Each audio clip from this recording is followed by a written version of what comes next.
बिस्मिल्लाहिर्रहमानिर्रहीम।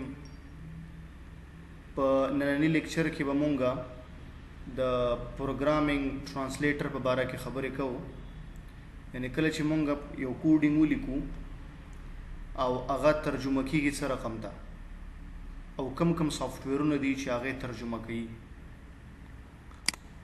نو وایو چې ترانسلیټر ان پروګرامینګ لینګویج. اوس ترانسلیټر څه ته وایي؟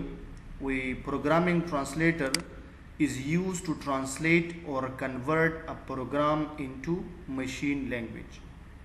یعنی پروګرامینګ ترانسلیټر چې کوم دی دا مونږ او تاسو استعمالو په دې خاطر باندې چې کنورټ کی یعنی ترجمه کی زمونږ کوډینګ، یعنی مونږ او تاسو کوډینګ کړی وي په ډیف سی پلس پلس کې یا په کوډ بلاک کې یا کمبل آی ډی ای کې مونږ کوډینګ کړی وي، خو دغه کوډینګ باندې مونږ پوهیږو ځکه مونږ په انګلیش کې کړی دی، کمپیوټر پې نه پوهیږي.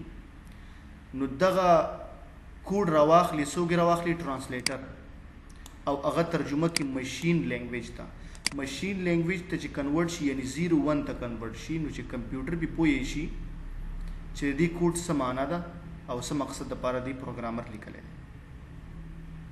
نو دا کار د چا دی؟ د ترانسلیټر. یعنی کنورټ کوي څه شی؟ سورس کوډ. څه شی ته کنورټ کوي؟ ماشین کوډ ته. یعنی کوم کوډینګ چې موږ او تاسو په لاس باندې ولیکو دغه ته سورس کوډ ویل کیږي چې دا ترجمه کوي چې ته ماشین کوډینګ ته. ماشین کوډ هغه ته ویل کیږي چې کمپیوټر په یوازې پوهیږي. اوس د دوه تعریفونه مالاندې لیکلي دي چې سورس کوډ څه ته ویل کیږي او ماشین کوډ څه ته ویل کیږي. نو سورس کوډ څه ته وایي؟ سورس کوډ is a code write a programmer in human readable. یعنی مطلب دا دی چې سورس کوډ هغه ته ویل کیږي چې یو پروګرامر په خپل لاس باندې لیکلی وي یعنی انګلیش کې وي، او بل خبر دا چې هیومن ریډیبل وي چې انسان موږ او تاسو پوهیږو، مطلب دا دی، خو ماشین پی نه پوهیږي. نو دې ته سورس کوډ ویل کیږي. یعنی تاسو لیکي کنه هیش انکلود آی او سټریم ډاټ ایچ دا لیکي کوډینګ به تاسو وروسته وګورئ، دا ټول دې ته ویل کیږي سورس کوډ. ماشین کوډ کوم کوډ ته ویل کیږي؟ وی ماشین کوډ از ا کوډ اف باینری ډیجټس. ماشین کوډ هغه کوډ دی چې په دې کې باینری عددونه دي 0 او 1 چې تاسو وایي ماشین ریډیبل چې کمپیوټر په پوهیږي موږ او تاسو په نه پوهیږو. یعنی د ترانسلیټر کار دا دی چې موږ او تاسو کوم کوډ کړی دی هغه ته سورس کوډ وای دا راواخلي ماشین کوډ ته کنورټ کی چې کمپیوټر په پوهی شي. نو دا د چا کار دی؟ د ترانسلیټر. دا موږ سره دلته مدري ټایپس لیکلي دي چې یو ته اسمبلر ویل کیږي، دویم ته کمپایلر ویل کیږي او دریم ته انټرپریټر ویل کیږي. اوس دا یو تشریح کوو چې اسمبلر څه ته ویل کیږي، کمپایلر څه ته وایي او انټرپریټر، او د دې کار هم وایو چې څه رقم ته کار کوي. اسمبلر څه کار کوي؟ اسمبلر از ا کمپیوټر پروګرامینګ ترانسلیټر.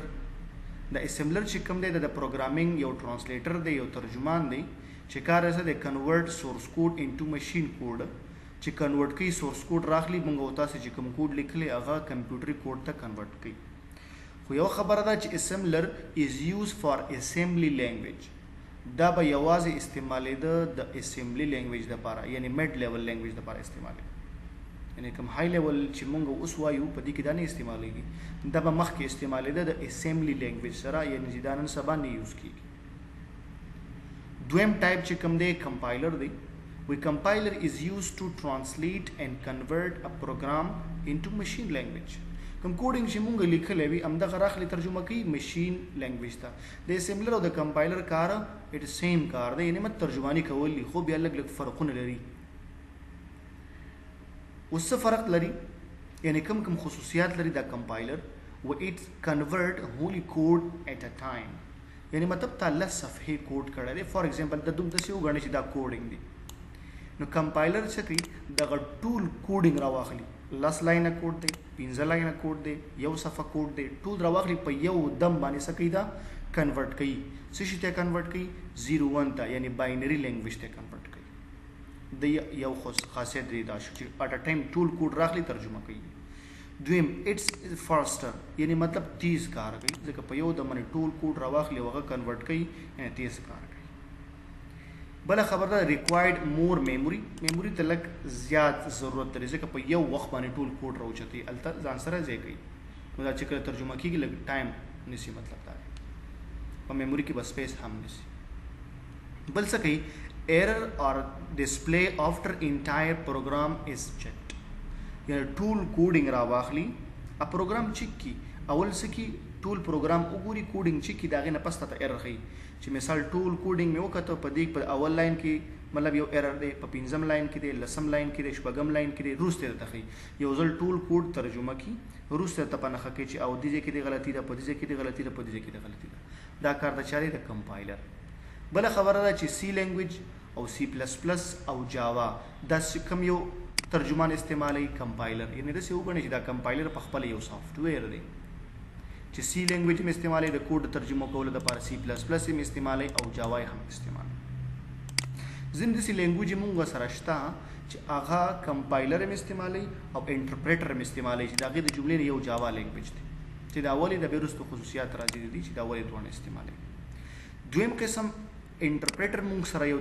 سافټویر دی یو ترانسلیټر دی چې هم دا سکه کنورټ کوي پروګرام چې شته ماشین لینګویج ته it's convert the code line by line دا سکی لکه فار ایگزامپل د څه وګورئ دا تاسو کوډ لیکل دي اول دا لاین چیک کی بیا دا لاین چیک کی بیا دا لاین چیک کی بیا دا لاین چیک کی لاین بای لاین راځي خو کمپایلر دا څه نو کمپایلر ټول کوډ په یو وخت کې ترجمه کوي یعنی ټول راواخلي روسته پکې ایرر پیدا کوي او دا څه کار کوي اول دا لاین شروع کی ترجمانی شروع کی چې کوم ځکه غلطی راوته په مکه ځکه ودري وې دې کې دا ایرر دی دا حل کې چې مخکې لاړ شي نو دا کار د چاري د انټرپریټر دی د فرقونه هم دي اټس سلوور هغه فاستر دا لګ سلو دی سلو په دې چې دا یو لاین چیک کی چې کوم ځکه ایرر راشي هلته ودري کی بیا بل لاین چیک هغه ایرر چې حل شوی نه مخکې نه زی نو لګ سلو دی دا میموري ته لګ میموري غواړي لګ میموري ځکه غواړي چې دینه کوډینګ شروع شو دا راغلی میموري کې ساتي چې ایرر راغلی بل ته ودرېدو دا اضافي کوډ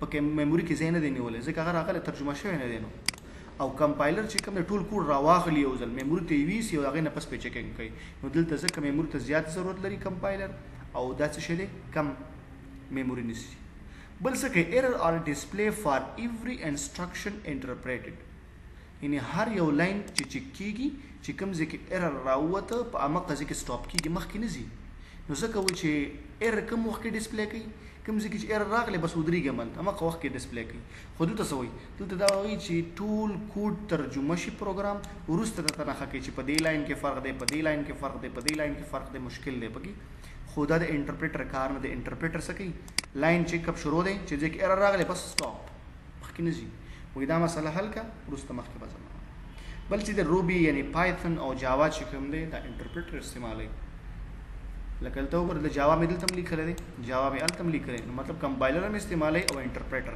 اوس پایثون چې کوم دی د انټرپریټر لینګویج دی انټرپریټ کیږي مطلب دا سافټویر یوز کوي د کوډ د ترجمه کولو نو دا موږ سره ترانسلیټر او د هغې ټایپس بیا د کمپایلر او انټرپریټر څه ته ویل کېږي او د هغې ترمنځ فرقونه اوس وګوره دا فرق او دا فرقونه هم لیکلي تیار څه کار